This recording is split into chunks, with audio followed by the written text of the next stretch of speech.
এই দুনিয়ার সুখ আনন্দকে নষ্ট করে দেয় বার্ধক্য। মানুষ বুড়ো হতে চায় না। দেখবেন যে দাড়ি যার একটু সাদা হয়ে গেছে কত ভাবে ওইটার একটু লুকিয়ে রাখার ট্রাই করে, আছে না নাই? হ্যাঁ, এটারে কলপ দেয়, এটারে কেউ মেহেদি দেয়, এটারে কেউ কেটে কুটে। এই যে আমারও তো পাকতেছে এদিক দিয়ে, কিন্তু আজ থেকে 5 বছর আগেও তো কুচকুচে দাড়ি ছিল, চুল ছিল, রং ধরা যৌবন জং ধরে শেষ। এই তো জীবন, this is the circle of life. এটাই লাইফ। এই যে পাকতেছে এইখানে, এইখানে পাকতেছে, দিস ইজ লাইফ। তো মানুষ বুড়ো হতে চায় না। এখন দেখবেন যে অনেক শ্যাম্পু বেরোইছে, শ্যাম্পু অ্যান্টি এজিং শ্যাম্পু। কি এজিং? Anti ageing. ক্রিম বের হয়েছে, ক্রিম অ্যান্টি এজিং ক্রিম। এটা বলে অ্যাট্রাকশন লাগায় আর, যেটা মাখলে মানুষ আর বুড়ো হয় না।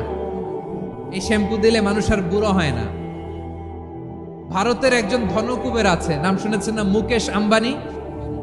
ওনার স্ত্রী নীতা আম্বানি, আমি একটা নিউজে দেখলাম যে তিনি গোল্ড ওয়াটার খেয়েছেন। এক বোতল গোল্ড ওয়াটারের দাম মোস্ট লাইকলি $60,000, $60,000 এক বোতল গোল্ড ওয়াটার। কেন?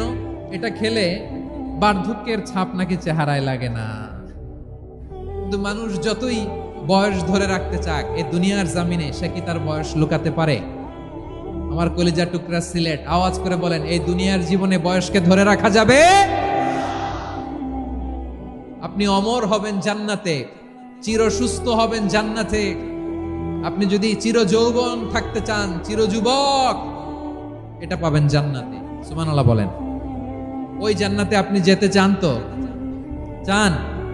বদরের ময়দানে এই পাশে কোরাইশ, এই পাশে মুসলমানেরা। বিশ্বনবী জালামাই ভাষণ দিলেন, বললেন, কুমু ইলা জান্নাতিন আরদুহাস সামাওয়াতি ওয়াল আরদ উইদ্দাত লিল মুত্তাকিন।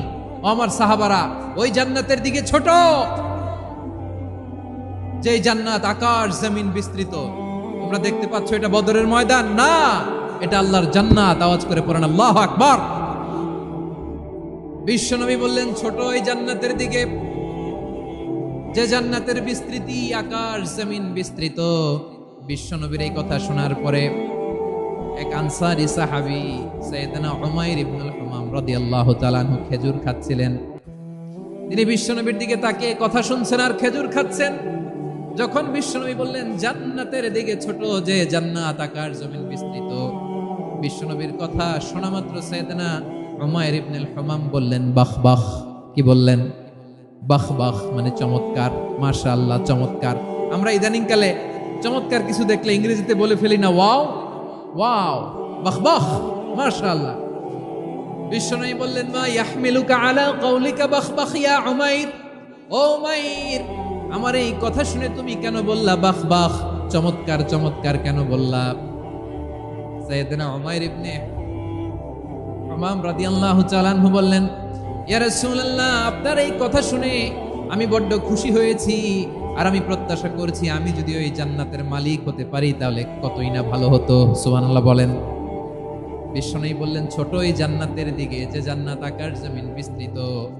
আপনার এই চমৎকার মুখনিসৃত কথা শুনে আমার হৃদয়ের মধ্যে জান্নাতি হওয়ার বাসনা জেগে উঠলো, এজন্য বলেছি বাহ বাহ, আমি যদি ওই জান্নাতে যেতে পারতাম কতই না ভালো হতো। উমাইরের কথা শুনে বিশ্বনবী বললেন, ঠিক আছে উমাইর, জান্নাতে ঢোকার জন্য, এই জান্নাতের অধিবাসী হওয়ার জন্য যেহেতু তোমার এত আকাঙ্ক্ষা, আমি বলে দিলাম আনতা মিন আহলিহা, তুমি আল্লাহর ওই জান্নাতের অধিবাসী হবা। যাও উমাইর, তুমি ওই জান্নাতের অধিবাসী, ওই জান্নাতে তুমি ঢুকবা, তুমি জান্নাতি। তার মানে সহজ কথায় তুমি জান্নাতি। সুবহানাল্লাহ বলেন। যখনই বিশ্বনবী বললেন জান্নাতি, সাইয়েদনা উমাইর রাদিয়াল্লাহু তাআলা আনহু খেজুর খাচ্ছিলেন আর মনে মনে ভাবে, বিশ্বনবী যখন ওয়ারেন্টি দিয়েছে, বিশ্বনবী যখন গ্যারান্টি দিয়েছে আমি জান্নাতে যাব, তাহলে হাতে তো এখনো 3টা খেজুর বাকি। এই 3টা খেজুর যদি খাই তাহলে জান্নাতে ঢুকতে দেরি হয়ে যাবে। সুবহানাল্লাহ পড়েন। হাতে কয়টা খেজুর? 3টা খেজুর। বিশ্বনবী বললেন, উমাইর আনতা মিন আহলিহা, তুমি ওই জান্নাতের অধিবাসী, তুমি জান্নাতি। উমাইর চিন্তা করলেন, আমি জান্নাতি, নবীর মুখ দিয়ে যখন বেরোইছে ওই জান্নাতে তো আমার ঢুকতেই হবে, কিন্তু হাতে 3টা খেজুর খেয়ে যদি জিহাদের ময়দানে যাই তাহলে জান্নাতে যেতে তো দেরি হয়ে যাবে। এই চিন্তা আসা মাত্রই খেজুর 3টাকে তিনি ছুঁড়ে মারলেন, তলোয়ার বের করে আল্লাহু আকবার বলে বদরের ময়দানে ঝাঁপিয়ে পড়লেন। আল্লাহর শত্রুদেরকে কচুকাটা করে এক পর্যায়ে শাহাদাতের সুধা পেয়ে নিজেও জান্নাতি হয়ে গেলেন। পড়েন সুবহানাল্লাহ। প্রিয় ভাইরা, সূরাতুল আহজাবের ৪৫ এবং ৪৬ নম্বর আয়াত আমি তেলাওয়াত করেছি, যেখানে আল্লাহ তাআলা বিশ্বনবীর ৫টি বৈশিষ্ট্যের কথা বলেছেন। কয়টি?